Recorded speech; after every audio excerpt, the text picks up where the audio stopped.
All right, good afternoon, everyone, and welcome back to another edition of the Military Advisory Committee's webinars on our veteran resources and benefits here within the state of Michigan. Today, I'm joined by Chelsea Ryder, who works for the Michigan Veteran Affairs Agency. She's going to be sharing a little bit about her Buddy to Buddy program that she runs throughout the state. Before we get started, just a few housekeeping rules for those who are attending live or those who might be viewing later on with our recording.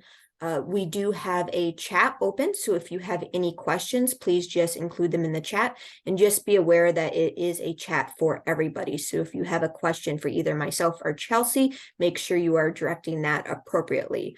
If you are an individual who needs closed captioning, please make sure that you look at the very bottom of the screen and hit the button, and then you'll see that populated at the bottom of the screen while we are talking.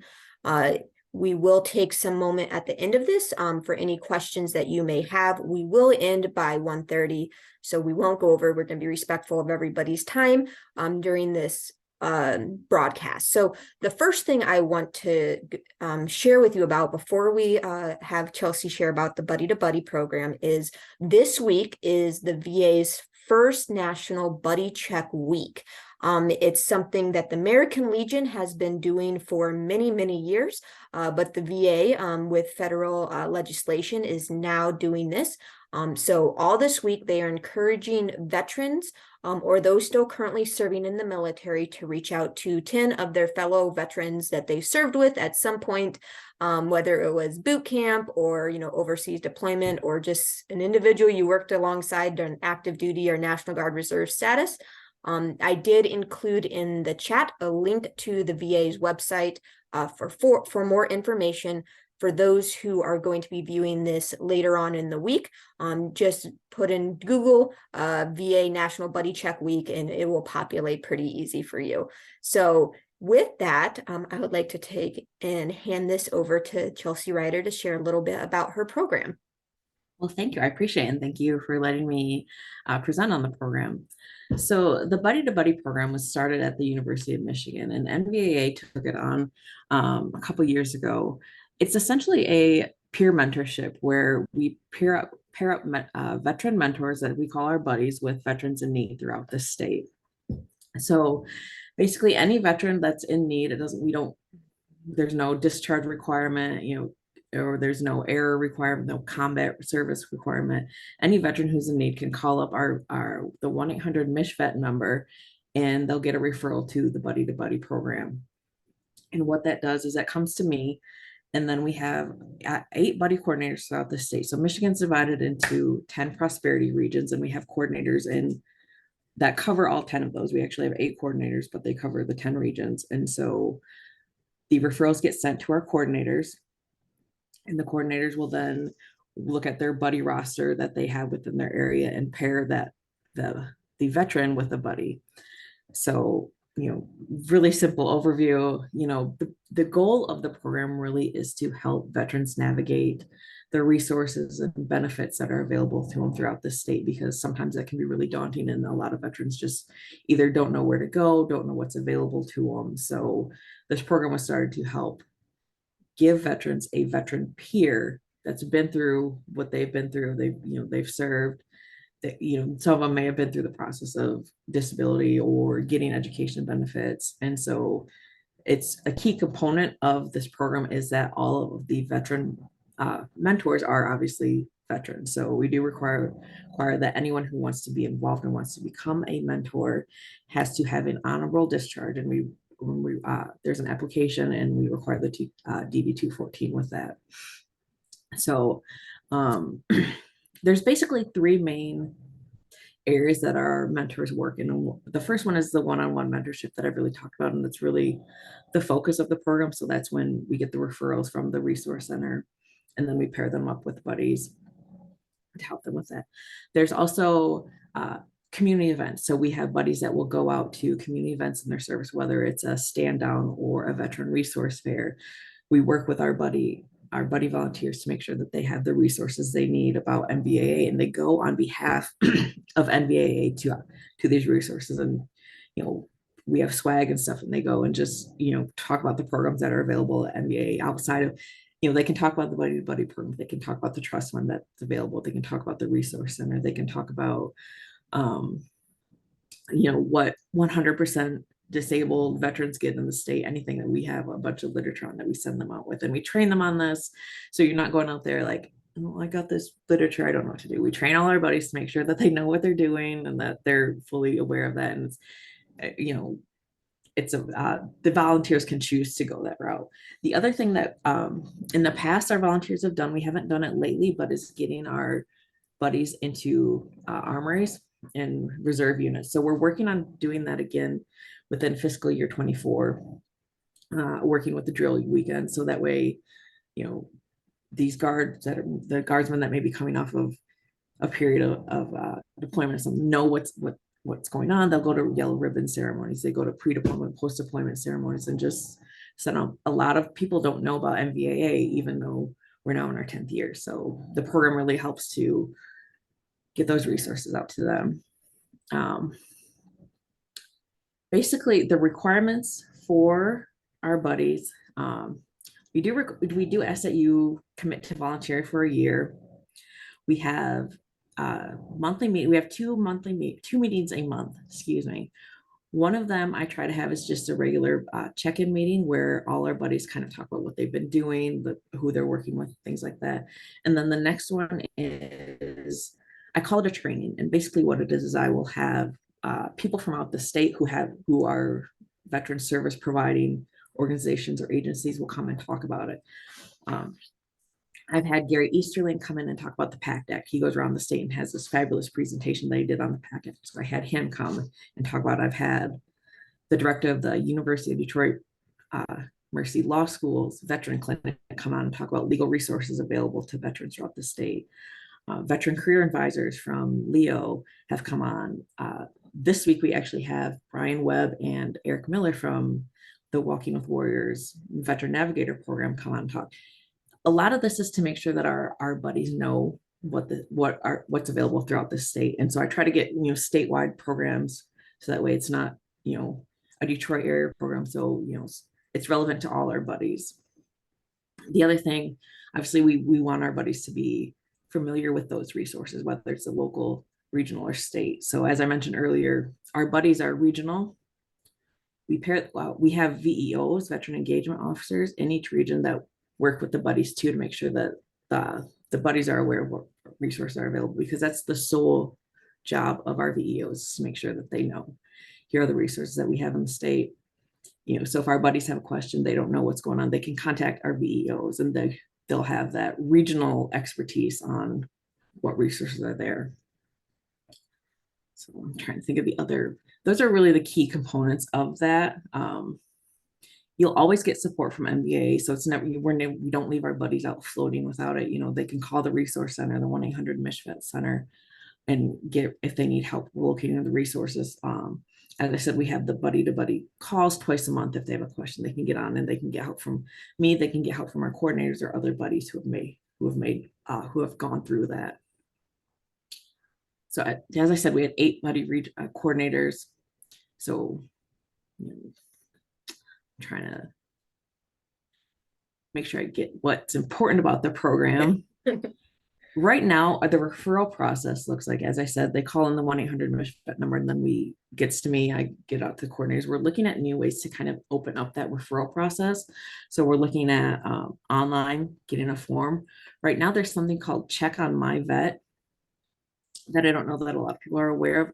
That, and I haven't, since I've been with the agency, I haven't gotten one referral from that, but it is an option. So we're really looking to increase the amount of referrals that we get. So we're looking at getting an online resource or even just a simple email, so that way people can email and say, hey, I need a buddy. And, the other things we're looking at doing is partnering with some of the veteran service organizations to host like coffee hours at a regular basis. So a lot of the program, really, as I keep saying, is that it's veteran to veteran. And it's really making sure that our veterans know that there are people out there that are there to help them, that have been through it and can understand. our buddy mentors are not VSOs, they're not veteran service or officers, they don't work for the VA. They're taking time out of their schedule. These are volunteers that just are really passionate about helping veterans. And we make sure they're equipped to be able to do that. That's great. A quick question. So for somebody who wants to enter the referral process, do they need like a specific resource or benefit or issue like that they need, or can they just be like, I just want to reconnect with somebody who has served? Is there like, what are the parameters for you, I guess, accepting veterans to be then assigned to a buddy? Are there any parameters? So I don't want to say there are no parameters, but it really is whatever they need. I think the only parameter we would place on it is if it's kind of a mental health issue, we do kind of direct them to, we actually have 2 new community health techs that are trained to deal with mental health issues, suicide prevention issues. We don't expect our buddies to handle that. We highly suggest that they send them to the community health techs or thing like that. But, we'll get a lot of people that will be a child of a veteran that'll call up the resource center and say, hey, my dad just wants somebody to talk to, can you help with or something? So, and, we do have veterans or volunteers that they just are there to help go have coffee with someone or get on the phone with them and talk to them. And, I think that's probably a lot of what our calls are for, is just the connecting with someone who's been through it and has that experience and has that background and can talk to them and be a listening ear. Great. Is it primarily connected with individuals based on like geography? So like how close they are so they can do those in-person meetups? Or say for like myself, if I called and wanted somebody who was maybe in the Army Reserves or maybe was a woman veteran, like is there a possibility getting connected like based on a like characteristic? Or so we try first on geography, and okay. just in case there is it that in case the desire is to meet in person. But for a situation where you're looking for a specific type of veteran, like a woman veteran, it depends on our volunteers. I mean, I have one volunteer who is in the Lansing area, but we'll go wherever she's needed. And so having that available, it's always an option. So we do have volunteers that are great, and we'll travel. A lot of them, it just may be a phone call. So a lot of it depends on what the veteran specifically needs and what we have available as far as our volunteers and what our volunteers are willing to do. Right. Now I know you probably you can't or shouldn't share like by names or areas, but could you give an example of how a buddy has helped a veteran? Big or small, you can choose. I know this is a curveball. I did not for this. No, it's actually, I knew you would, so I had one prepared. We actually have one right now, a veteran who our buddy has been working with them for about a year. He is working on getting him his Purple Heart. So, he's been working on getting all the documents put together. I guess this was before my time that he started. So, but since I've been here, he's been working on this, and we're finally getting him all the documentation that needs to get filled out. And so, like I said, it's really just being there and saying, okay, here's what we need to do. They're working with the state representative's office to get, her support on that. We're working with the local VSO so that there's a place for the documents to go, make sure the documents are filled out. His family's involved in making sure that, everything, all the pieces are falling in place. But, at the end of the day, he'll have his, Purple Heart. We had another one where one of our buddies was at an event and had a reservist come up to him. She was getting out of the military over the summer and didn't have any resources, and he was able to get her. I think she was behind on a couple of her bills, so he got her over $4,000 in help from local resources that he was aware of. So it could be bill support, it could be getting that Purple Heart, getting an award, or it could just be talking to someone. So those are some of the big ones that we've had lately. No, that's great. I mean, I think just the simple fact that you have options. Like at the end of the day, it's really just giving options to both, the veterans that are looking for support and then the veterans that are providing support. So I don't know, I think it's phenomenal. Okay, so we do at the Department of Corrections, we have a wellness team where it's peer-to-peer as well, and they go through their own training and whatnot. So we do have veterans who are our peer support, and I know we try and connect with individuals. A lot of times we do hear the same thing. It's like either based on geography or somebody who has like experience or demographic or whatever it might be. So we have that kind of going on, but it's also one of those things that we try and tell our staff is we just want you to get the support that you need. If it's not necessarily with our wellness team and our peer support, because there's still some hesitancy working with folks who are in the same organization as you, especially, you know, a lot of mental health type of stuff, to be honest.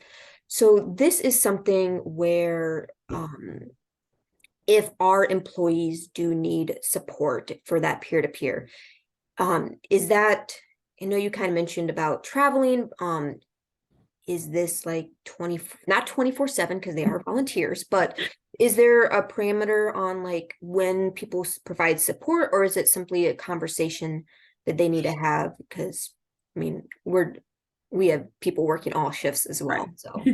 So the one thing that we do ask of our volunteers is that when they get a referral or something, that they respond within 24 hours. So it may not be automatic, but they will get within that 24 hours, and that they help connect that veteran to whatever resources are available within 24 hours. So we do try to have that fast turnaround and make sure that we have resources available as quickly as possible. And as I said, you know, I have some great volunteers on our team that are willing to travel or willing to go above and beyond, regardless of where they physically are. You know, if they go both sides of the state. So, you know, I don't want time or location to ever be a barrier to someone saying, well, I need help, but I don't know where to get it. Because I know that they can call the resource center and get that information and get that referral. And once I get that referral, then, you know, I get it out as fast as I can. So.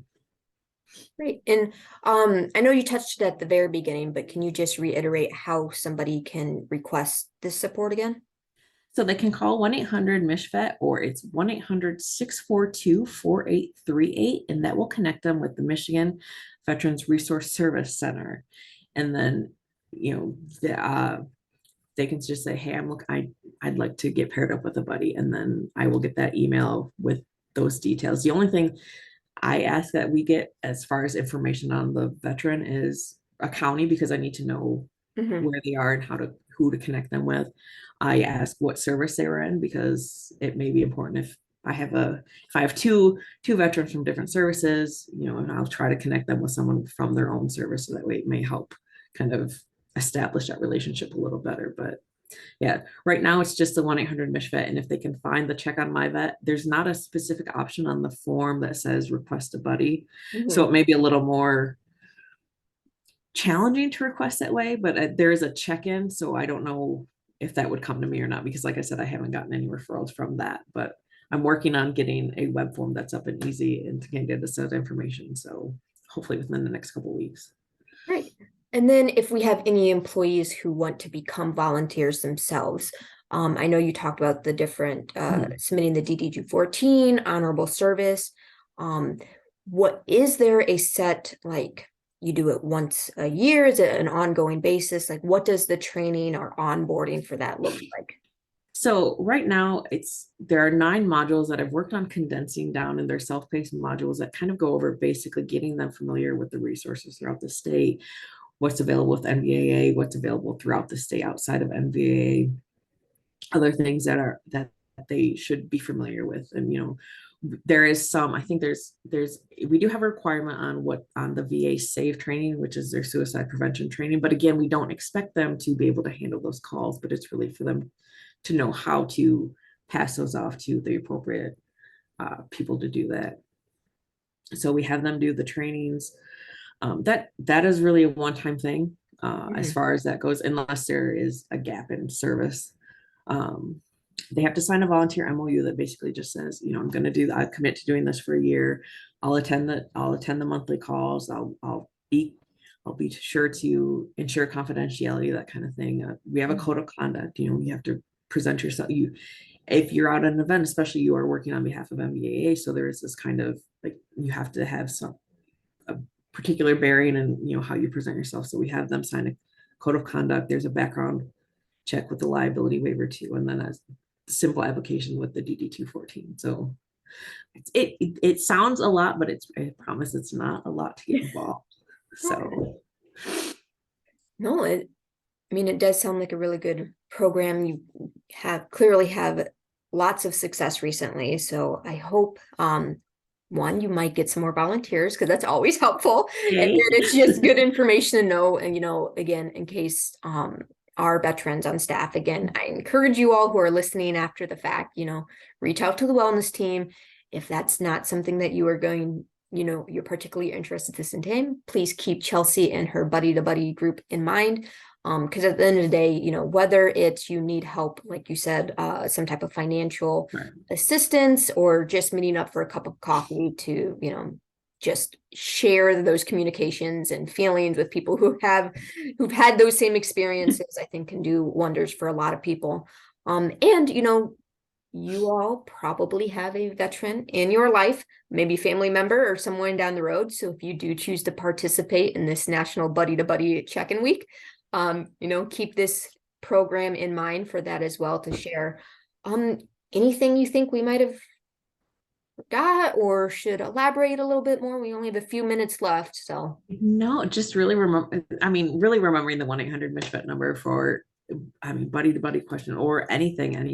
Anybody has a question on our resource service center, texts are phenomenal on knowing what's available and knowing what's out there. So I push that more than anything. I'm always like, if I don't have the answer, just 1-800-MISHVET, someone there has the answer better than I would. So that's always my go-to with that. So very nice. It's my go-to too.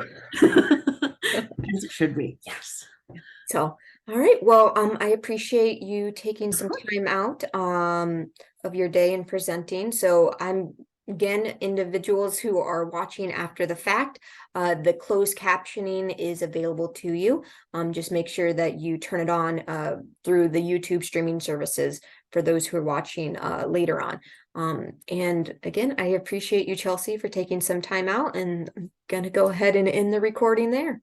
All right, perfect. Well, thank you for having me. I appreciate it. Well, I might end the recording. Let me try the button. Go edit it out.